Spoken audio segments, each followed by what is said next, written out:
Je sens qu'on va déjà taxer cette vidéo de propagande, de prosélytisme et de plein de mots super contraignants alors que j'ai juste envie de parler d'un sujet très simple. Si vous aimez pas, si ça vous intéresse pas, vous n'êtes pas obligé de la regarder parce que les gens sont souvent très agressifs quand on parle de ce sujet-là. Salut à tous, ici Reg. Aujourd'hui, j'ai envie de vous proposer 5 documentaires vegan à regarder chez vous pour vous renseigner sur le véganisme, sur la condition animale et sur l'environnement parce que ces deux causes sont étroitement liées. Pourquoi je fais cette vidéo? Parce que j'avais envie, tout simplement, parce que ça fait maintenant plus de presque 2 ans que je suis vegan et j'avais envie d'en parler avec des documentaires. J'ai fait déjà une FAQ sur la chaîne secondaire qui est disponible, j'avais fait un live Twitch, donc si ça vous intéresse, vous pouvez avoir accès à la chaîne secondaire et regarder là où je réponds à plein de questions différentes. Il y a aussi une vidéo sur la chaîne secondaire où j'en parlais des raisons pour lesquelles j'ai décidé de devenir vegan. Et ensuite aujourd'hui, vu qu'on parle de documentaires tout de même, je me suis dit c'est l'endroit parfait pour la chaîne principale car on parle de films et là je vais vous présenter 5 documentaires qui parlent de ce sujet-là. Il y en a beaucoup des documentaires, j'en ai vraiment choisi 5 que moi j'ai beaucoup aimé avec quelques mentions honorables. C'est une liste avant tout subjective, mais à la fin, comme d'habitude, je vous dirai le documentaire qui m'a le plus plu de la liste et que je vous recommande le plus. Mais ils sont tous vraiment excellents de plein de manières différentes. Vous allez voir parce qu'à chaque fois qu'il y a un documentaire vegan qui sort sur une grande plateforme comme Netflix, il y a plein de gens qui sont énervés. Et le parfait exemple est le premier documentaire que j'ai envie de vous conseiller, le documentaire Game Changers, qui va raconter comment des sportifs de haut niveau peuvent être vegan. Ce sera l'enquête d'un combattant d'arts martiaux qui, après une blessure, va vouloir se guérir le plus vite possible et il va se renseigner sur plein de manières différentes de guérir et il va tomber sur le régime alimentaire vegan. Il ne va pas écouter les clichés sportifs à ce sujet-là et il va l'essayer et là sa vie va changer car il n'a jamais été aussi performant. Game Changer, ça a beaucoup fait parler de lui à l'époque parce que c'était un documentaire vegan qui disait que oui, tu peux être sportif de haut niveau en étant vegan, oui, tu n'es pas un homme soja quand tu es juste vegan, oui, tu peux être un bodybuilder, oui, tu peux être un World Strongest Man, oui, tu peux faire de la compétition à haut niveau. Évidemment, ils vont citer plein d'athlètes de haut niveau vegan. Je pense que le plus connu aujourd'hui reste Lewis Hamilton, mais il y a plein d'athlètes qui alternent leur alimentation pour être au top niveau, qui sont pas spécialement vegan à 100%, mais lorsqu'ils ont des compétitions ou lorsqu'ils s'entraînent, là ils passent vegan. Donc oui, ça va citer plein de personnes célèbres comme ça qui le sont et qui réussissent. Évidemment, c'est un peu le biais de la réussite, le biais du survivant, mais je me rappelle très bien quand ce documentaire est sorti, il y avait plein de gens qui gueulaient non, tu ne peux pas être un athlète de haut niveau en étant vegan et des choses comme ça. Il y avait même Captain Popcorn qui avait partagé, et je l'aime beaucoup ce qu'il fait, qui avait partagé une vidéo debunking de Game Changers. Genre t'as l'impression que le documentaire les a vexés, alors qu'il n'y a que de la science dedans et c'est véridique. Alors oui, peut-être ils font quelques abus de langage, de raccourcis,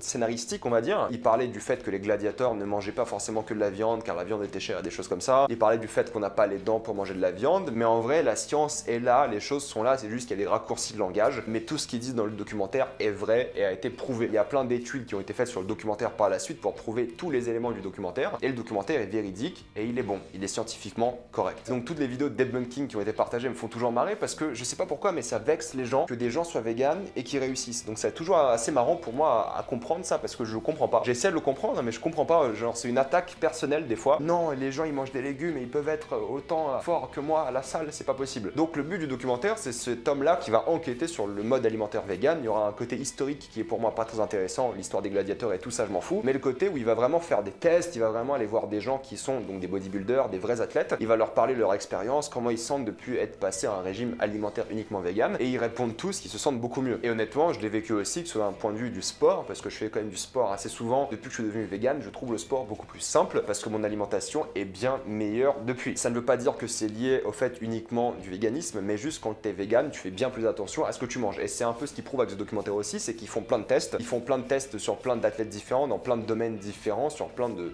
thématiques différentes, on va dire. Et ils se rendent compte que oui, en fait, à la fin, ils sont tous plus compétents en étant vegan, même en étant vegan pendant 30 jours, même pendant une semaine et même durant la nuit. Ils font un test par rapport à la libido des hommes pendant la nuit et ils parlent un peu du véganisme et c'est assez marrant. Donc oui, c'est un documentaire qui est scientifiquement très solide, qui a vraiment parlé du sport de manière générale. Donc si vous êtes intéressé par le sport, si ça vous intéresse de savoir comment on peut s'alimenter en étant un sportif de haut niveau et vegan, je pense que c'est le documentaire pour vous et l'objectif c'est vraiment de briser le cliché du vegan maigre qui peut pas faire de sport, qui a pas de muscles, qui n'a rien et qui ne peut pas faire des compétitions à haut niveau. Il parle même du fait que oui, certaines choses ne sont pas disponibles dans la viande, du coup il faut se complémenter, bien sûr. Tous les véganes prennent normalement des vitamines B12, mais quand tu es athlète, tu as besoin d'autres compléments. Mais en vrai, tous les athlètes de haut niveau prennent des compléments alimentaires. Je pense honnêtement que la majorité des véganes qui font attention à ce qu'ils mangent, parce que je pense que plus de véganes font attention à ce qu'ils mangent, parce que tu es obligé de faire attention à ce que tu manges, parce que tu as envie d'éviter les carences et des choses comme ça. Je pense que la majorité des véganes sont en bien meilleure santé que la majorité des gens qui mangent de la viande et qui ne font pas du tout attention à ce qu'ils mangent, parce que quand tu es vegan, tu es obligé de manger plus de légumes, tu es obligé de trouver des alternatives sportive et de faire vraiment attention à toi pour être riche en fer, en calcium, en oméga 3 et choses comme ça. Quelqu'un qui mange juste n'importe quoi sera souvent en moins bonne santé. Donc l'histoire des carences, elle n'a jamais été d'après moi assez sensée. Après oui, il y a des végans qui font aussi n'importe quoi, mais il y a aussi plein de gens qui sont omnivores qui font n'importe quoi. Donc voilà, si vous aimez le sport et ce régime vous intéresse à haut niveau ou même juste de manière, on va dire, générale sportive, c'est le documentaire pour vous, ça s'appelle Game Changers.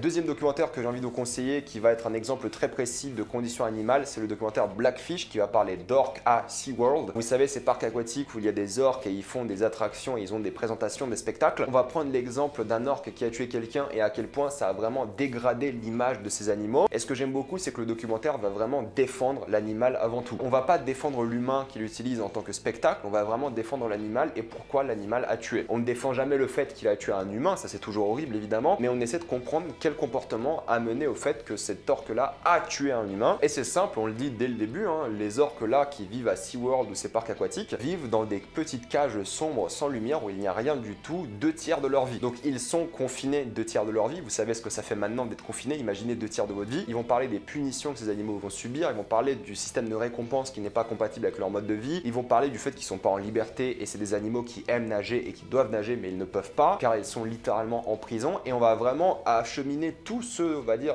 parcours psychologique pour arriver à ce fameux accident où un orque a tué un humain. Et ça arrive plusieurs fois avec une génération d'orques qui sont à tendance violente et à quel point l'homme manipule les tendances de ces animaux pour que ces animaux deviennent violents. Et c'est ça qui est intéressant, c'est qu'au début c'est des animaux qui sont pas du tout agressifs, il n'y a pas d'accident avec des orques dans le monde extérieur, ça n'existe pas. Mais un truc qui m'a bluffé dans ce documentaire, c'est qu'à un moment on voit des orques chasser un phoque et t'as des humains sur un bateau dont une femme qui est super triste que des animaux comme des orques tuent un phoque. Par contre elle, quand elle va mettre un orque dans une cage pendant des années, alors là il n'y a plus rien. Quand il y a des millions, des milliards d'animaux chaque année qui sont dans des cages et enfermés, là on pleure pas. Par contre quand t'as un phoque qui sera bouffé par 3 orques alors que c'est la chaîne alimentaire, là ça va pleurer parce que oh mon dieu le phoque c'est trop triste pour lui. Parce qu'au final un vegan ne va jamais pleurer de la chaîne alimentaire extérieure. On comprend comment ça marche à l'extérieur. La cause vegan c'est avant tout dans le supermarché, c'est pas à l'extérieur. On sait qu'un lion va bouffer des gazelles, ça on s'en fout. L'idée c'est de nous de pas profiter des animaux, c'est surtout ça le sujet. Donc quand je vois des gens s'énerver de la chaîne alimentaire extérieure et pas de s'énerver de la chaîne alimentaire qu'on a chez nous, je ne peux qu'appeler ça de l'hypocrisie. On va vraiment parler de la manière dont on a essayé de mentir sur le fait que cet animal n'était pas dangereux car il coûtait beaucoup trop cher. Mais ce qui est intéressant c'est qu'on va vraiment manipuler le sort des victimes. Il y a plein de gens qui sont décédés à cause de ces animaux-là. Et vu que ces animaux-là coûtent très cher et rapportent beaucoup d'argent, les patrons de ces entreprises et de ces spectacles vont toujours essayer de dire que la personne est morte à cause d'autre chose et ce n'était pas la faute de l'animal. Ils disent souvent que c'était un accident alors que c'est clairement l'animal torturé, manipulé qui l'a tué parce que c'est comme ça qu'il a été génétiquement fait à force d'être avec des humains. Parce qu'à cause de ça, son comportement a énormément évolué et ça a fait qu'il est devenu violent. Donc si vous êtes intéressé par un exemple très précis de conditions animales qui a rendu cet animal vraiment dangereux dans l'esprit collectif parce qu'il y a eu des accidents à des spectacles, regardez ce documentaire, vous allez comprendre que ces accidents n'ont pas eu lieu par hasard, ils étaient limite calculés sans le vouloir de la part des humains qui ont manipulé ces bêtes et qui ont causé ces fameux accidents. Et la manière dont ils essaient de mentir à ce sujet-là est dégueulasse d'après moi. On est sur la manipulation pure et dure et ça doit faire énormément de mal aux victimes et aux familles des victimes. Troisième documentaire que j'ai envie de vous conseiller sur la condition animale est le documentaire Earthlings qui va raconter l'histoire de nos produits, que ce soit des produits agricoles ou des produits cosmétiques ou même vestimentaires. C'est un documentaire qui va nous montrer beaucoup de vidéos de comment sont fabriqués nos produits préférés et ça ne donne pas du tout envie. Mais au moins le documentaire est narré par Joaquin Phoenix, évidemment vous le connaissez, c'est sûrement le vegan le plus connu aujourd'hui. C'est clairement à chaque fois des vidéos d'abattoir,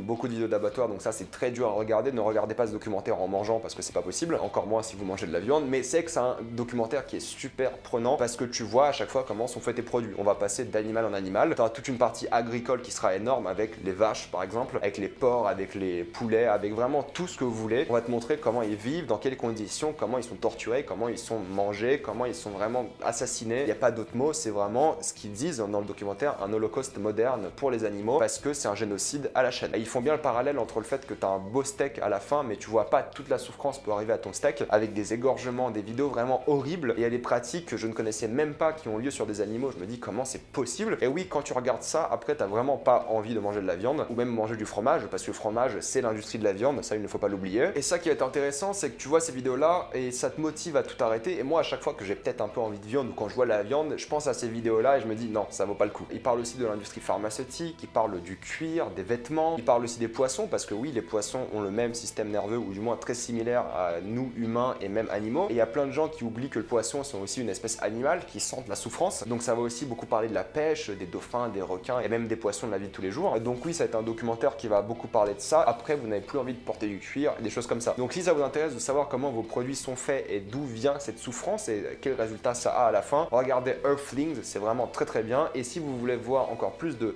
vidéo d'abattoir pour une raison spéciale. Si ça vous intéresse, il y a aussi le documentaire Dominion, aussi narré par Joaquin Phoenix. Mais c'est clairement les deux documentaires les plus difficiles à regarder. Je vous le conseille que si vous avez l'estomac assez fort. Quatrième documentaire que j'ai envie de vous recommander aujourd'hui est le documentaire What the Health, qui se concentre sur la santé en tant que régime vegan. Il y a un homme qui va avoir des problèmes de santé, il va se demander vraiment comment ça se fait, comment je peux changer mon alimentation pour mieux vivre. Il va beaucoup enquêter, il va trouver que une alimentation vegan c'est vraiment bon pour lui et pour plein de personnes différentes. Et il va vraiment découvrir quelque chose de bien plus profond par rapport au lobby de l'agroalimentaire. C'est super intéressant parce qu'encore une fois, moi j'adore les documentaires qui sont des vraies enquêtes. Et là, cet homme-là va enquêter sur le lobby de la viande, du lait et des produits agroalimentaires. C'est un documentaire sur la santé. Donc si la santé vous intéresse, de comment avoir un régime qui peut vous mettre en bonne santé, c'est très intéressant. Il va parler à quel point le régime vegan est super puissant pour beaucoup de personnes. Alors oui, encore une fois, il y a quelques abus de langage. À un moment, ils disent un truc assez con comme si un paquet de cigarettes c'était l'équivalent de manger je ne sais pas combien d'œufs. Bon, il y a des raccourcis comme ça un peu bêtes, mais en vrai, la science du truc, encore une fois, tient debout. Ils font des tests sur des gens qui deviennent véganes et qui ont une meilleure vie par la suite. Et ce qui est intéressant, c'est le côté enquête des lobbies, parce qu'il y a plein d'organisations de santé qui ne parlent jamais du fait d'arrêter la viande, d'arrêter les produits laitiers. Et ça, c'est super intéressant parce qu'en fait, après, quand tu regardes le financement de ces organisations, même des grosses organisations de santé, évidemment, tu te rends compte qu'ils reçoivent beaucoup d'argent de l'industrie de la viande et du lait, qui sont en soi la même industrie. On va vraiment parler de lobbyisme et à quel point on nous a manipulés pour nous dire que la viande, c'est forcément bien, le lait, c'est forcément bien, et tous ces produits sont forcément bien juste pour vendre. Il y a toute une enquête qui est faite par rapport à ça avec des vraies preuves, et c'est horrible de se dire que on a toujours appris que les œufs c'était bon pour la santé par exemple, on nous a toujours dit ça, et là d'un moment tu te rends compte qu'en fait c'est que du marketing. Les études de l'époque, elles ont été payées par des grandes entreprises de lait pour les faire, même des entreprises de volaille, donc tout ça c'est horrible, et ça montre bien à quel point on est facilement manipulable aussi. Il suffit que ça parte sur un gros chèque et personne ne parle de ça du tout. Personne ne parle peut-être que les œufs c'est pas aussi bon pour la santé que ce qu'on pensait. Heureusement maintenant il commence à y avoir des études indépendantes qui en parlent sérieusement, mais vu qu'on a eu genre 50 ans, même 100 ans, 150 ans de brainwashing, de bourrage de crâne par rapport à certains aliments, on sait qu'ils sont bons pour la santé. C'est comme les avocats dans le documentaire Rotten, on te dit que de base c'est bon pour la santé parce que c'est l'industrie de l'avocat qui a payé pour ses études. Et là c'est pareil avec l'industrie de la viande et du lait. Donc si votre santé vous intéresse et une histoire de lobby, vraiment une vraie enquête, ce documentaire va être super intéressant. Et si vous avez aimé ce documentaire, je vous conseille aussi le documentaire Forks Over Knives qui est très cool aussi. Et le cinquième documentaire, il me semble fait par la même personne qui a fait justement What the Health, et le documentaire Cowspiracy qui va raconter l'histoire de la pollution agroalimentaire. On l'oublie peut-être, mais l'agriculture est l'un des secteurs qui pollue le plus au monde, et vraiment encore une fois c'est une enquête pour comprendre pourquoi on ne le sait pas autant. On commence à savoir de plus en plus que l'agriculture ça pollue énormément, mais il y a 10 ans, 15 ans, on ne le savait pas autant. Encore une fois, pourquoi? À cause des lobbies, qui mentent sur le fait que l'agriculture ne pollue pas, alors que c'est sûrement le premier ou deuxième secteur le plus polluant au monde, quasiment la même chose qu'avec le transport. On est sur un tiers de toutes les émissions de CO2, il me semble, qui sont produites par l'agriculture. À confirmer, ça a peut-être changé récemment, mais en tout cas, c'est extrêmement polluant. Et pareil, cet homme va enquêter et va se demander comment ça se fait que c'est autant polluant, pourquoi personne n'en parle et d'où est-ce que ça vient. Et encore une fois, c'est une histoire de lobby, de chèques, de marketing. Donc je vais pas m'étaler sur ce sujet-là pendant longtemps parce que voilà, c'est quasiment la même histoire que What the Health, mais cette fois-ci, au lieu que ce soit sur la santé et l'industrie de la viande et tout, c'est sur la pollution, sur l'environnement, et à quel point le titre Cowspiracy, donc conspiration, est quelque chose que nous a caché depuis longtemps parce qu'au final, on le voit, il y a des chèques qui sont envoyés à des organisations environnementales comme Greenpeace qui ne disent jamais d'arrêter la viande, alors que ça pollue énormément. Même dans des documentaires plus récents, il y a plein de gens qui vous disent que si vous voulez vraiment sauver l'environnement, l'une des choses les plus puissantes que vous pouvez faire, c'est être vegan, car vous allez assassiner une grande partie de la pollution mondiale. Si tout le monde serait vegan, évidemment, on aurait beaucoup moins de problèmes de pollution. Et si vous avez aimé Cowspiracy, je vous conseille aussi Food Inc. Mais Cowspiracy est vraiment le documentaire que je vous conseille le plus. Voilà, c'était ma vidéo sur 5 documentaires vegan que je voulais vous conseiller. Vous avez un documentaire sur le sport, sur la santé, sur la condition animale très spécifique, sur la condition animale et sur nos produits de manière plus générale, et sur l'environnement et la pollution. Ça fait un mélange de tout ce qui tient à cœur, j'ai envie de dire, la cause vegan. Rappelez-vous que personne ne vous force à l'être, mais essayez de vous renseigner, ça peut peut-être être bon pour vous. Ça sera forcément bon pour la planète et vous allez peut-être avoir une meilleure vie. Moi, je sais que ma vie physiquement, moralement est bien meilleure depuis. Renseignez-vous au cas où, personne ne vous force à faire quoi que ce soit. Mettez-moi dans les commentaires si vous avez d'autres documentaires vegan à conseiller conseillés et dites-moi votre avis sur ceux que j'ai déjà conseillés aujourd'hui. Comme d'habitude, pensez à vous abonner à la chaîne pour plus de vidéos, mettez un j'aime et partagez cette vidéo, ça aide beaucoup la chaîne. De temps en temps, je fais des lives sur Twitch, on parle véganisme, cinéma, séries, mais aussi jeux vidéo. Si vous aimez la chaîne, devenez membre soutien ou faites un petit don sur Utip. Suivez-moi sur Instagram et sur Twitter pour des critiques exclusives et pour toute l'actualité. Je vous dis à la prochaine fois et salut à tous.